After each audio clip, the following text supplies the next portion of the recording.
Hi అందరికీ నమస్తే. ఈరోజు నేను మీకు మంచి కాంబినేషన్ చేసి చూపిస్తా. అదేంటో తెలుసా?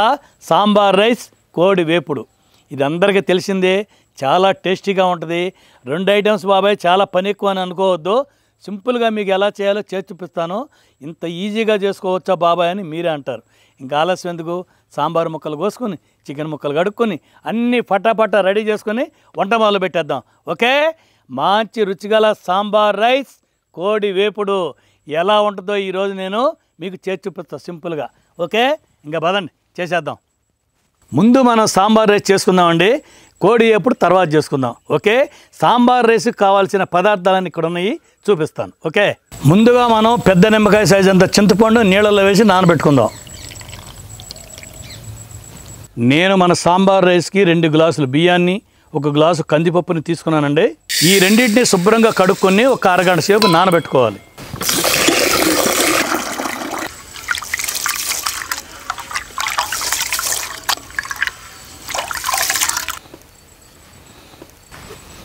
ఒక క్యారెట్, 2 ములక్కాయలు, 2 ఉల్లిగడ్డలు, ఒకే ఒక అరటికాయ, 3 బెండకాయలు, 1 ఆలుగడ్డ, 2 టమాటా, 4 పచ్చిమిరపకాయలు. ఇవ్వండి మన సాంబార్ రైస్కి కావాల్సిన కూరగాయలు. ఇప్పుడు మనం ఈ అరటికాయ ముక్కలు, ఆలుగడ్డ ముక్కలు నీళ్ళల్లో వేసుకుందాం. ఎందుకంటే నల్లబడతాయి. మన వంట చేసేటప్పుడు నీళ్ళల్లో ఉంటే చక్కగా తెల్లగా నిగనిగలాడుతూ ఉంటాయి నాలాగా. అరటికాయ ముక్కలు, బంగాళదుంప ముక్కలు. ఓకే, బియ్యము కందిపప్పు ఉడకబెట్టుకోవడానికి ముందుగా కుండ పెట్టుకుని నీళ్లు పోసుకుందామండి. కుక్కర్లో చేసుకునే వాళ్ళు 1 గ్లాసుకి 4 గ్లాసులు నీళ్ళు పోసుకోవాలండి. నేను 2 గ్లాసులు బియ్యము, 1 గ్లాసు కందిపప్పు తీసుకున్నాను కాబట్టి 3 4 12 గ్లాసులు పోసుకోవాలి కుక్కర్లో వేసుకునే వాళ్ళు.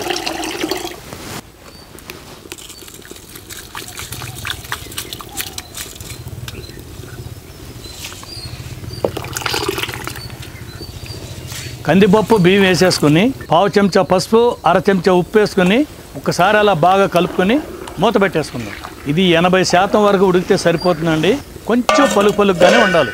కుక్కర్లో వేసుకునే వాళ్ళు మాత్రం కరెక్ట్గా 4 విజిల్ ఇచ్చుకుంటే పర్ఫెక్ట్గా రైస్ ఉడుకుద్ది. ఓకే,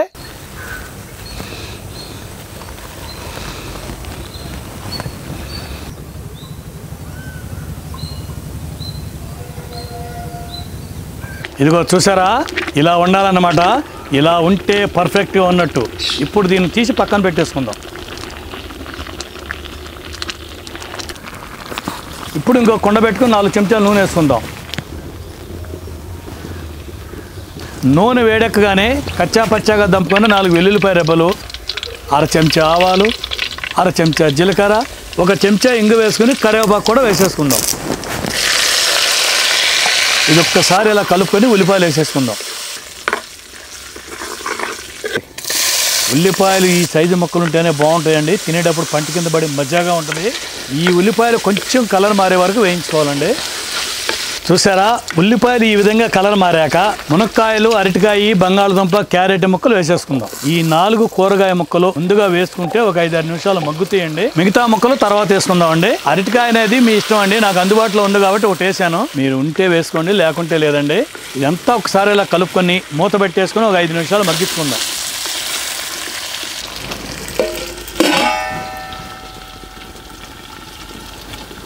ఐదు నిమిషాలు అయిందండి. ముక్కలు కాస్త మగ్గాయి కదా. ఇప్పుడు టమాటాలు, పచ్చిమిర్చి, బెండకాయ ముక్కలు కూడా వేసుకుందాం.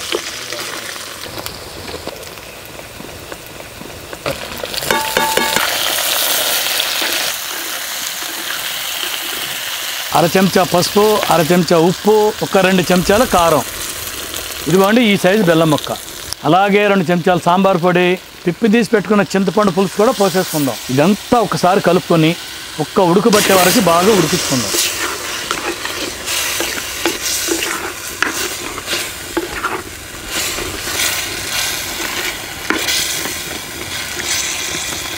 చూసారా, ఉడకబట్టింది. ఇప్పుడు 1/2 లీటర్ నీళ్ళు పోసేసుకుందాం. ఇదంతా బాగా కలుపుకొని మూత పెట్టేసుకుని ఒక 5-6 నిమిషాలు మగ్గించుకోవాలన్నమాట. ఈ చింతపండు పులుసులో ముక్కలు ఎంత బాగా ఉడికితే సాంబారు అంత టేస్ట్ ఉంటుంది. ఇది మాత్రం గుర్తుంచుకోండి. ఇదిగోండి, నేను 1 కేజీ చికెన్ తీసుకున్నాను. ఎప్పుడైనా సరే కోడి వేపుడికి ఎముకలతో తీసుకున్న చికెన్ అయితేనే టేస్ట్ ఉంటుంది అనమాట. 1 చెంచా కారం, సగం చెంచా పసుపు, సగం చెంచా ఉప్పు, అలాగే 1 చెంచా అల్లం వెల్లుల్లి పేస్ట్ కూడా వేసి ఈ మసాలా అంతా ముక్కలకి పట్టుకునే వరకు బాగా కలిపి ఒక్క అరగంట సేపు పక్కన పెట్టుకున్నాం.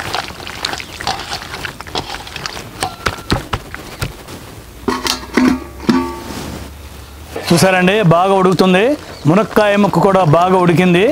ఇప్పుడు ముందు ఉడకబెట్టుకున్న రైసు, కందిపప్పు వేసేసుకుందాం.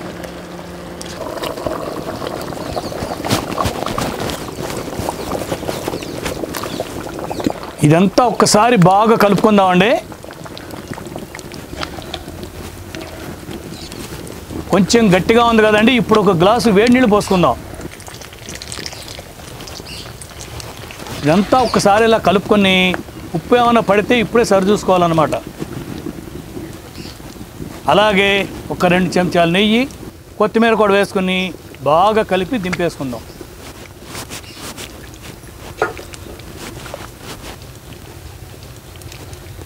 అంతేనండి, వాసన మాత్రం మంచి గుమగుమలాడుతుంది. ఇప్పుడు తీసి కింద పెట్టేసుకుని కోడి వేపుడు రెడీ చేసుకుందాం. కడాయి పెట్టుకుని 5 చెంచాలు నూనె వేసుకుందామండి. ఏపుళ్ళకి కొంచెం నూనె ఎక్కువ పట్టుద్దండి. నూనె వేడెక్కగానే 8 చిన్నగా కోసుకున్న ఉల్లిపాయ ముక్కలు వేసుకుందాం. వెంటనే కోసి పెట్టుకున్న 2 ఉల్లిపాయ ముక్కలు కూడా వేసేసుకుందాం. ఈ ఉల్లిపాయ ముక్కలు కొంచెం కలర్ మారాక చీలికలు చేసి పెట్టుకున్న 6 పచ్చిమిరపకాయ ముక్కలు, అలాగే 4 రెమ్మల కరివేపాకు కూడా వేసుకుని బాగా కలుపుకుందాం.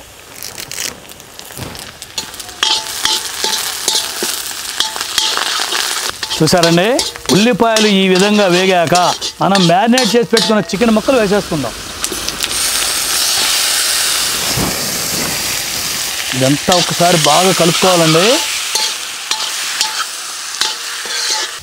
ఇదంతా ఒకసారి బాగా కలుపుకొని మీడియం మంటలో మూత పెట్టేసి 5 నిమిషాలు అలా వదిలేద్దాం.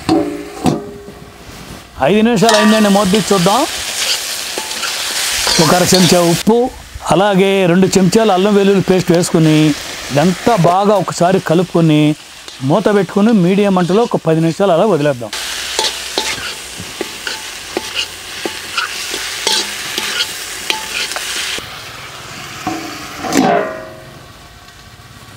పది నిమిషాలు అయిందండి, మూత తీసి చూద్దాం. చూసారా, నీళ్లు బాగా ఊరిని ముక్కల్లో నుంచి. ఈ నీళ్లలోనే ముక్క బాగా మగ్గిపోవాలన్నమాట. మనం ఎక్స్ట్రా నీళ్ళని పోయకూడదు. ఈ నీళ్ళన్నీ ఎగిరిపోయే లోపు ముక్క ఉడికిపోద్దండి. మూత పెట్టి అలా వదిలేద్దాం. పెద్ద మేఘం వచ్చిందండి మా నెత్తి మీదకి. వర్షం పడే సూచనలు బాగా ఉన్నాయి. నీళ్లు ఎగిరిపోయాయండి. ఇప్పుడు ముక్క ఉడికిపోయి ఉంటుంది. 1 చెంచా కారం, 1 చెంచా ధనియాల పొడి, సగం చెంచా గరం మసాలా వేసుకుందాం. ఇదంతా ఇప్పుడు 2-3 నిమిషాలు పెట్టి కలుపుకుంటూనే ఉండాలి. 2 నిమిషాలు అయిందండి. ఇదిగోండి, 1/2 చెంచా మిరియాల పొడి. ఈ మిరియాల పొడిని ఒక్కసారి అలా మొత్తం పట్టించుకుని బాగా కలుపుకొని 1 గుప్పెడంత కొత్తిమీర వేసుకొని కలిపేసుకుని దింపేసుకుందాం.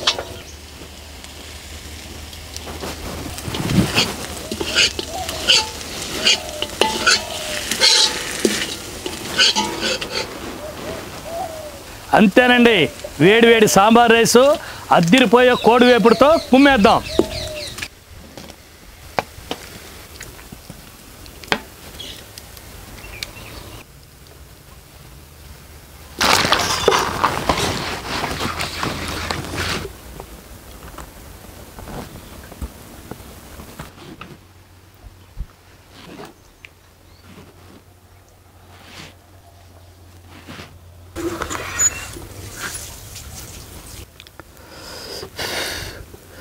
కాలుతుందండి.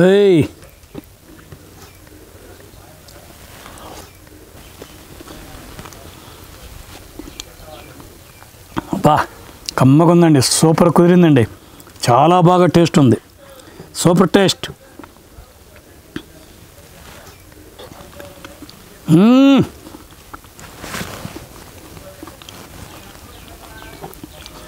చాలా బాగా కుదిరిందండి.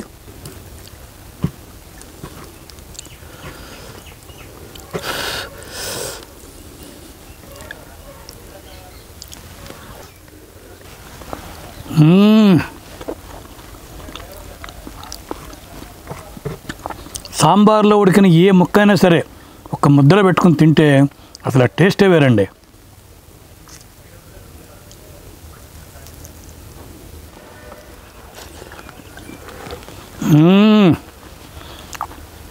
ముక్క మెత్తగా ఉడికిందండి.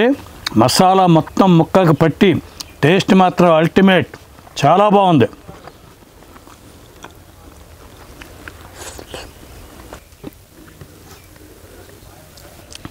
ఆహా, రెండిటి కాంబినేషన్ అదరహో.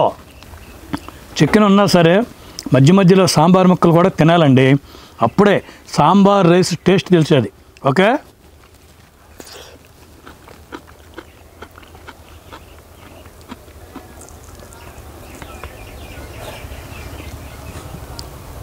ఇలా ఒక్కొక్క ముద్దలో ఒక్కొక్క ముక్క తుంపుకొని పెట్టుకొని తినాలి.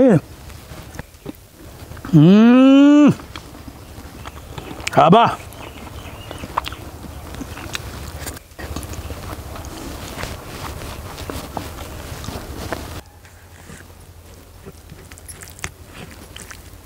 ఇలా తుంపుకొని ముక్క ఒక్కొక్క ముద్దలో ఒక ముక్క పెట్టుకోవాలండి.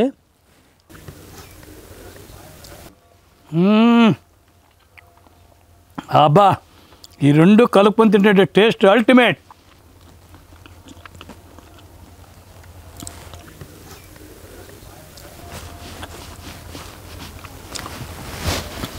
జంపర్ మే బంపర్ అండి, టేస్ట్ మాత్రం సూపర్, తిరుగులేదు.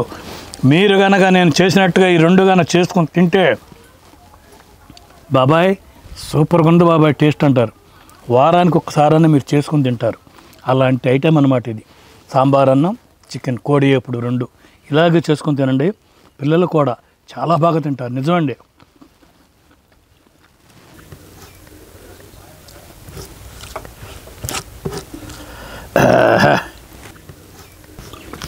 ములక్కాయ ముక్కలు మాత్రం అందరూ బాగా తినండి, మంచి ఆరోగ్యంతో అన్నమాట. ఓకే,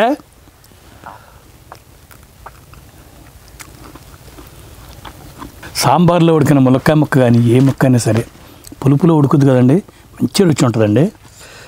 వచ్చిందండి నా ఫేవరెటు, చూసారా?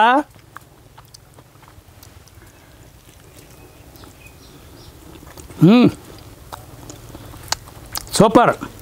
ఇది లాస్ట్లో తిందామని దాచుకున్నానండి, ములక్కాయ ముక్క తర్వాత తినాలని ఇది పక్కన పెట్టేసుకున్నా. మీరు కూడా ఇలా రెండు కాంబినేషన్ ఐటమ్స్ చేసుకుని, అదేనండి కోడి వేపుడు, సాంబార్ అన్నం మంచి టేస్ట్గా చేసుకుంటే నేను చేసిన ఐటమ్స్ 6 కానీ 7 కానీ పక్కా తినొచ్చు. ఒక ఇంట్లో 5-6 ఉన్న వాళ్ళకి పర్ఫెక్ట్గా సరిపోద్ది. ఇలా చేసుకుని రెండు వేడివేడిగా మధ్యలో పెట్టుకుని చుట్టూ అందరూ కూర్చున్న ప్లేట్లలో నాకు ఆ మొక్క, నాకు ఈ మొక్క, నాకు ములక్కాయ, నాకు గుమ్మడికాయ, నాకు అరటికాయ అలా అనుకుంటూ సరదాగా అందరూ హ్యాపీగా తింటే ఆ సీన్ ఎలా ఉంటుంది ఆలోచించుకోండి. ఓకే, తృప్తిగా తినేసానండి మంచి వంటకంతో. నెక్స్ట్ వీడియో కలుద్దాం. మా వీడియో కనుక మీకు నచ్చినట్లయితే లైక్ చేయండి, షేర్ చేయండి. మరిన్ని మంచి వీడియోల కోసం సబ్స్క్రైబ్ చేయండి. Okay, bye.